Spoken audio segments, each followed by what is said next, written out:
Yo, what's going on everyone, Karma here, and welcome back to another Borderlands 3 video. Today, I'm going to be covering all the recent weapon buffs. There are 10 different weapon buffs that came with the Designer's Cut DLC.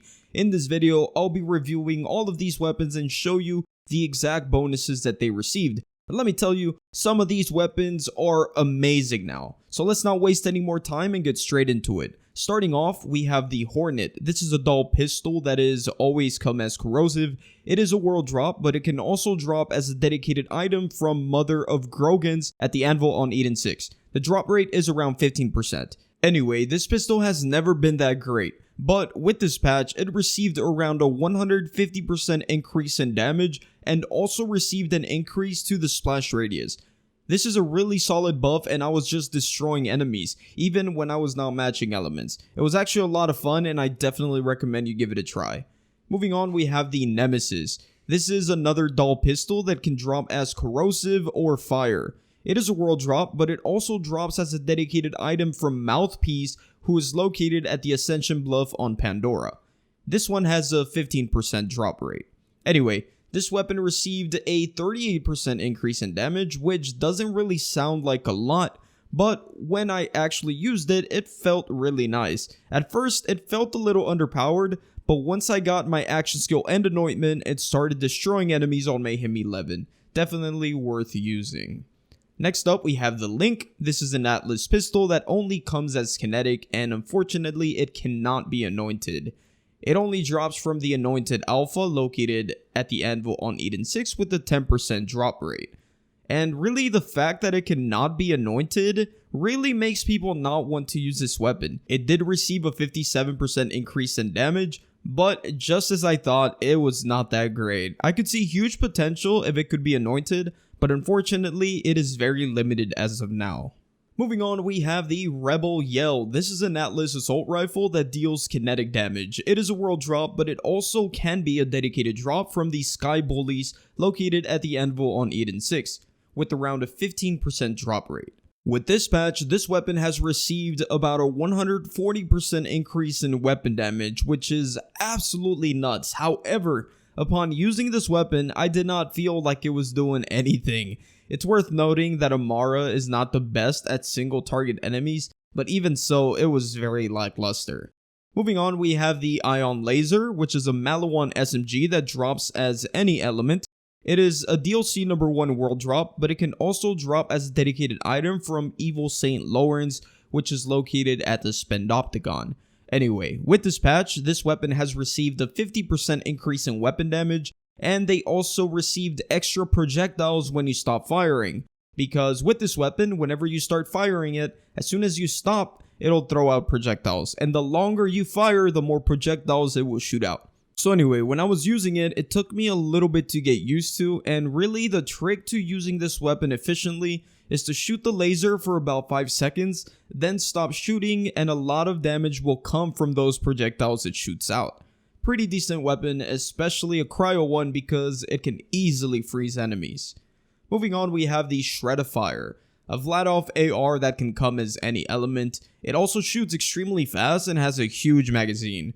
This is a world drop, but it can also be a dedicated item from Raging Titan, which is the final boss from the Slaughter Shaft, and it'll have around a 25% drop rate. This gun received a 120% increase in damage, and it is actually insane now. I can only imagine what it's like for an infinite ammo build. This is a weapon you need to get your hands on right now, maybe with a consecutive hits anoint or even an ammo terror regen anoint in case you have one. Next, we have the Tunguska. This is a Torg RPG. It does not come with any element, so I always recommend an elemental anointment. This is a world drop, which also is a dedicated item for Mincemeat located at the Droughts on Pandora, and it'll have a 30% drop rate from that source. Anyway, with this patch, it has received a 50% increase in damage, and I'm gonna be honest with you, the damage wasn't really that terrible.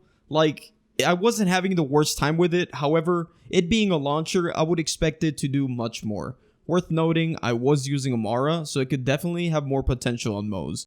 But from what I saw, there is no reason to run this weapon over the high tier launchers that we have in the game. Moving on, we have the phaser. This one is a flat-off assault rifle that can come as any element. It is a world drop, but it also drops as a dedicated item from Atomic located at the Tanzandir ruins, and the drop rate would be around 10%.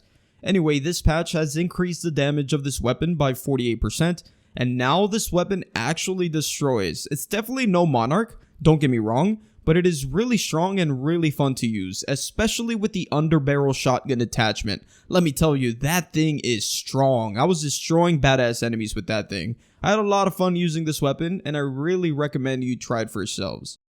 Next up, we have the Flacker. This is a Torg shotgun that can be non-elemental, fire, or radiation. It is a world drop, but the dedicated source is Manvark, located at the Conrad's Hold on Pandora. The drop rate is around 15%. Anyway, this weapon used to be so good. A while back, it got nerfed and never really saw the light of day again. Well, this patch has increased the damage by 50%, and I gotta say that I think the Flacker is back. Holy crap, I was having so much fun. I would even put it up there with the Hellwalker in terms of how good this shotgun is in destroying both bosses and normal enemies. Make sure you get your hands on one of these. I promise that you'll enjoy it. And finally, we have the Trevinator. This is a Malo 1 shotgun that comes as any element. It is a world drop, but it also has a dedicated source, that being Private Beans, who is located on Athenas. It will have a 15% drop rate. Anyway, this weapon used to be really good at the start of the game, but then it sort of fell off. It has received buffs in the past, but none have put it in a good position. Well, this recent patch actually gave it a 138% increase in weapon damage, which is a huge buff. So I decided to give it a try, and I mean, just look at the gameplay.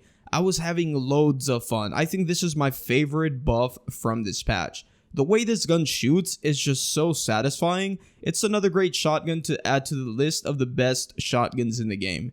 I even used it against Trant and I destroyed him even without matching elements. Just an all-around fun and strong weapon to use. With that being said, we have arrived at the end of the video. These were all the buffs with the latest patch. Hope you all enjoyed this video or found it helpful, and if you did, please don't forget to drop a like, as that would be awesome. And if you want to subscribe for more content like this, that'll be amazing as well.